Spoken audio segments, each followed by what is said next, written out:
പ്രതിപക്ഷം ഉയർത്തിയ വൻ പ്രതിഷേധത്തിനിടെ പുതിയ തൊഴിലുറപ്പ് പദ്ധതി ബിൽ ലോക്സഭ പാസാക്കി. രാജ്യസഭയിലും ബില്ലിൽ ചർച്ച തുടങ്ങി. കൃഷിമന്ത്രി ശിവരാജ് സിംഗ് ചൗഹാന്റെ മറുപടി പ്രസംഗത്തിനിടെ നടുത്തളത്തിലിറങ്ങിയ പ്രതിപക്ഷം ബില്ലിന്റെ പകർപ്പ് കീറിയെറിഞ്ഞു. ഹൈബീഡനും ഷാഫി പറമ്പിലും ഡീൻ കുര്യാക്കോസും മേശയിൽ കയറി നിന്ന് പ്രതിഷേധിക്കുകയും ചെയ്തു.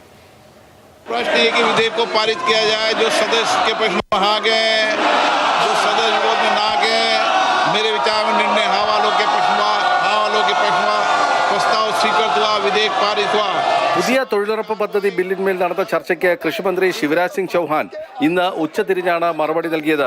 സ്ഥിരം സമിതിക്ക് വിടണമെന്നാണ് സഭയുടെ പൊതുവികാരമെന്ന് KC വേണുഗോപാൽ വീണ്ടും ആവശ്യപ്പെട്ടെങ്കിലും സർക്കാർ തയ്യാറായില്ല.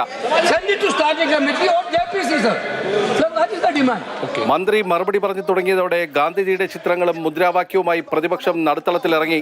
വികസിത ഭാരതത്തിലേക്കുള്ള ചുവടുവയ്പ്പാണ് ബില്ലെന്ന് മന്ത്രി പറഞ്ഞു. ഗരീബി ഹട്ടാവോ കോൺഗ്രസിന് മുദ്രാവാക്യം മാത്രമായിരുന്നു. മോദി സർക്കാരാണ് ദാരിദ്ര്യ നിർമ്മാർജ്ജനത്തിന് നടപടിയെടുത്തത്. കേന്ദ്ര സർക്കാരിന്റെ വിവിധ പദ്ധതികളിലെല്ലാം ബാപ്പു ജീവിച്ചിരിക്കുന്നുവെന്നും ചൗഹാൻ വ്യക്തമാക്കി.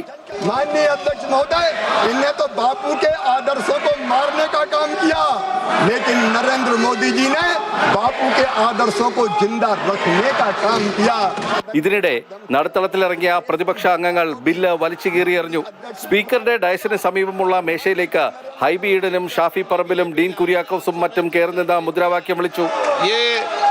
संसदीय परंपराओं के अनुरूप भी नहीं है और भारत के लोकतंत्र के अनुरूप भी नहीं है. നെഹ്റു കുടുംബത്തിന്റെ പേരുകൾ മാത്രം പദ്ധതികൾക്ക് നൽകിയവരാണ് കോൺഗ്രസ് എന്ന് ചൗഹാൻ ആഞ്ഞടിച്ചു. ഇന്ദിരാഗാന്ധിയുടെയും രാജീവ് ഗാന്ധിയുടെയും പേരിലാണ് കോൺഗ്രസ് ഭരിച്ച സംസ്ഥാനങ്ങളിലെ ആശുപത്രികളും സ്റ്റേഡിയങ്ങളും. ദേശീയ ഉദ്യാനങ്ങൾ വരെ നെഹ്റുവിന്റെ പേരിട്ടു. അവരാണ് ഗാന്ധിജിയുടെ പേരിൽ വിലപിക്കുന്നതെന്ന് മന്ത്രി കളിയാക്കി. പാവപ്പെട്ടവരുടെ തൊഴിലില്ലാതാക്കുന്ന ബില്ലിനെതിരെയുള്ള പ്രതിഷേധത്തിന് നടപടിയെടുത്താലും പ്രശ്നമില്ലെന്ന് ഹൈബി ഈഡനും പറഞ്ഞു. സാധാരണ ജനങ്ങളുടെ ജീവിതം താറുമാറാക്കാൻ പോകുന്ന ഈ ഡിമാൻഡ് ഡ്രിവൻ പ്രോഗ്രാം പരിപൂർണമായി തകർക്കുന്ന ഒരു നിലപാടാണ് കേന്ദ്ര സർക്കാർ സ്വീകരിച്ചിട്ടുള്ളത്.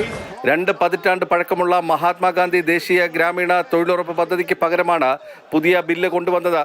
Viksit Bharat guarantee for Rozgar and Ajeevika mission Gramin എന്ന ബില്ല് രാജ്യസഭ പാസാക്കി രാഷ്ട്രപതി അംഗീകരിച്ചാൽ നിയമമാകും. മാതൃഭൂമി ന്യൂസ്, ഡൽഹി.